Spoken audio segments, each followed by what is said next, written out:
Chers camarades, bonjour à tous et soyez les bienvenus. Et on rend grâce à Dieu pour cette journée mémorable qui nous a permis de nous retrouver ici. Et je vous souhaite à tous la bienvenue au Burkina Faso, pays des hommes intègres, pour ce premier forum international Investir au Burkina Faso. Je remercie tous ceux qui ont pris la peine de se déplacer, de venir au Burkina Faso, malgré tout ce qui a pu être dit sur le Burkina, notamment ces presses occidentales qui passent le temps à faire comprendre que le Burkina Faso est un pays invivable, impraticable. Et malgré cela, vous avez décidé de venir participer à ce forum. Moi, je tenais à vous dire particulièrement merci, merci du fond du cœur. Merci à tous. Je pense que ce forum est une opportunité immense pour d'abord se comprendre. Pour moi, ce premier forum n'est pas forcément dans la profondeur des relations d'entreprise et autres, mais surtout pour comprendre le Burkina Faso. Alors, tout de suite, j'ai parlé donc de l'aperçu du Burkina par rapport à certains médias, certaines nations. Mais le plus important, c'est de comprendre la révolution du Burkina Faso. Et je pense que nous sommes le seul pays en Afrique qui ait déclaré la révolution. Et c'est difficile, peut-être pour un investisseur, de comprendre ce que c'est que la révolution et comment investir en temps de révolution. Et je puis vous assurer qu'en Afrique, c'est peut-être la seule opportunité offerte pour investir de manière sûre. Et il faut que tous ceux qui viennent pour investir le comprennent.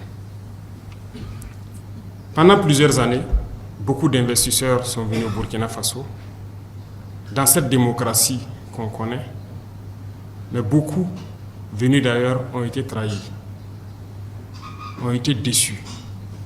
Certains ont été escroqués, certains ont été arnaqués. Ils ont été heurtés dans les ministères à beaucoup de refus d'agrément.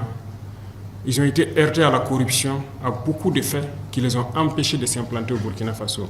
Certains sont témoins, nous le disons parce que beaucoup d'investisseurs sont revenus vers nous et nous ont expliqué un peu toutes leurs mésaventures au Burkina Faso dans ces temps de démocratie. Et c'est l'inconvénient de la politique en Afrique. Aujourd'hui, nous sommes en révolution et quelqu'un n'a pas besoin de déposer un agrément pour faire des années ou qu'on le demande à ce que nous courons avant de pouvoir s'installer. Nous faisons les choses en toute transparence. Et ça, c'est très important. Donc, c'est le premier pas pour pouvoir rentrer au Burkina Faso. Toutes ces tracasseries sont désormais dans le passé. Et vous pouvez venir en toute sérénité investir au Burkina Faso. Deuxième chose, nous avons mis beaucoup d'armements juridiques, si je peux dire, en place pour pouvoir sécuriser les investissements. Et je pense qu'il y a une panoplie de textes que vous pourrez donc lire pour comprendre mieux pourquoi on veut protéger les investissements des nationaux et même aussi de ceux qui viennent pour investir au Burkina Faso. Parce que la révolution, elle est populaire. Et qui dit populaire, nous avons une population très jeune. Et ça serait du dilatoire que de chanter sur le toit que nous nous battons pour l'emploi des jeunes sans penser à l'industrie, à la transformation. Donc, l'investissement. Et nous pensons que pour que les jeunes aient de l'emploi, il faut qu'on ait de l'industrie, il faut qu'on ait de la transformation sur place. Et donc, qui mieux que les investisseurs pour pouvoir donc accompagner, à pouvoir donc donner de l'emploi à la jeunesse. Et donc, c'est aussi une des missions de notre révolution. Et Dieu merci, le Burkina Faso est un pays très résilient, très jeune et très travailleur. Nous avons une jeunesse qui se donne aujourd'hui corps et âme au travail parce que nous avons réussi à changer beaucoup de mentalités, à remettre les gens au travail et les résultats se font sentir. Donc, une raison de plus d'avoir cette certitude de pouvoir investir au Burkina Faso et d'avoir la main-d'œuvre nécessaire et qualifiée pour pouvoir vous accompagner également. Alors, une chose aussi que je tenais à dire à vous investisseurs, c'est cette particularité du Burkina Faso en Afrique. Il ne faut pas se mentir. Je viens de donner quelques faits tout de suite. Le Burkina n'est plus dans cette logique. Il ne faut pas venir en investisseur chercher à corrompre soit le ministère, quelqu'un au ministère ou à la présidence pour espérer avoir des avantages. nous bannissons la corruption de nos activités.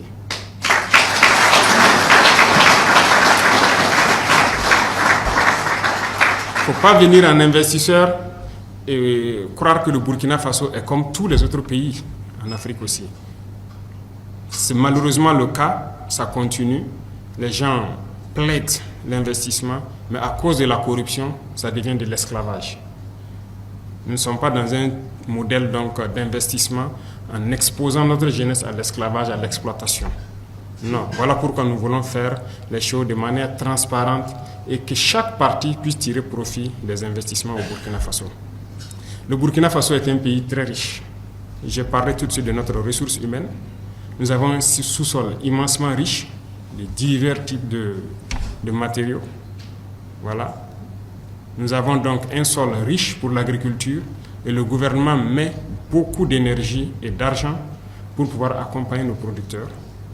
Et nous avons donc beaucoup d'autres atouts d'intégrité, de valeur qui peuvent être exploités dans le domaine de l'investissement. Alors, je vous invite tous à faire donc ce spectre de possibilités, à épulcher cela et comprendre qu'il y a beaucoup d'opportunités au Burkina Faso.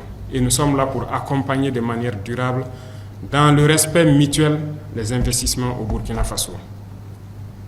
Nous voulons transformer nos matières premières sur place.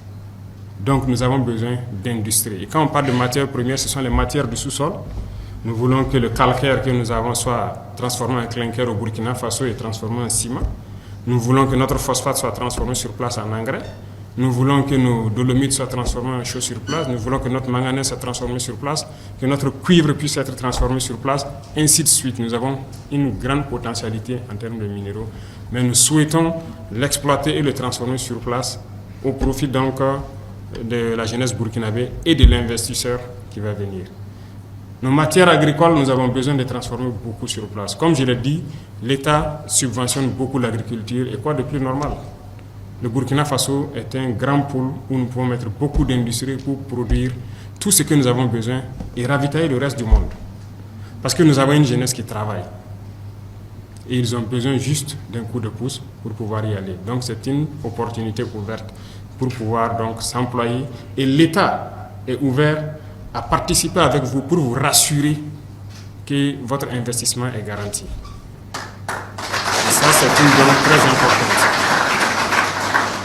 L'énergie, qui est un défi majeur, il y a beaucoup d'investisseurs dans le domaine de l'énergie. Et nous avons dit donc au ministère de l'Énergie d'ouvrir pour tous ceux qui veulent venir installer des centrales thermiques au Burkina Faso, produire et traiter avec la Sonabel. Ils sont les bienvenus dans les règles de l'art et je pense qu'il n'y a aucun problème à cela, puisque toutes les industries auront forcément besoin d'énergie.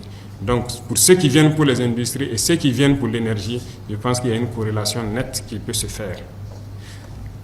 En plus de tout cela, je voudrais aussi engager, vous les opérateurs économiques burkinabés, la Chambre de commerce. Alors, dans le passé, il y a eu plusieurs fois des opérateurs économiques qui ont arnaqué des gens venus d'ailleurs, qui ont escroqué, qui ont trompé. Et je veux que vous mettiez au-dessus de toutes les valeurs d'intégrité du Burkinabé. Ce sont des choses qu'on ne va pas tolérer et qu'on va réprimer avec la dernière énergie si nous apprenons que quelqu'un venu d'extérieur pour investir au Burkina Faso a été trahi par un Burkinabé. Donc,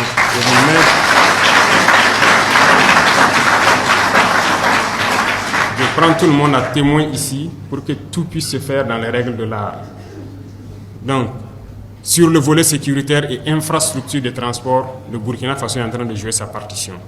Nous nous battons sur le terrain pour récupérer l'entièreté de notre sol, pour pouvoir sécuriser tous les investissements, mais aussi nous nous battons pour construire beaucoup de routes pour vous permettre de pouvoir circuler avec les marchandises et tout ce qui va avec de façon libre et sécurisée. Je vous souhaite donc la bienvenue une fois de plus et que chacun puisse tirer profit de ce forum, que ce soit en B2B comme vous aimez le dire, que les investisseurs puissent se croiser ou que les investisseurs puissent croiser les structures habilitées et qu'on puisse donc lancer le chemin du développement du Burkina Faso ensemble avec les amis du Burkina Faso. La géopolitique mondiale a changé et je pense que vous qui êtes là, vous êtes nos amis les plus proches et ensemble nous pouvons faire bouger les lignes. Et chacun pourra donc dans le respect mutuel tirer profit de la situation actuelle. Merci beaucoup à tous. Je souhaite que tout un chacun retourne en très bonne santé chez lui et que le Burkina Faso, très prochainement, connaisse donc de nouvelles industries qui vont germer à partir de cette rencontre. Et je vais suivre de façon particulière toute personne qui va venir pour investir au Burkina Faso pour que ça se passe rapidement et de façon transparente. Merci beaucoup. La patrie ou la mort.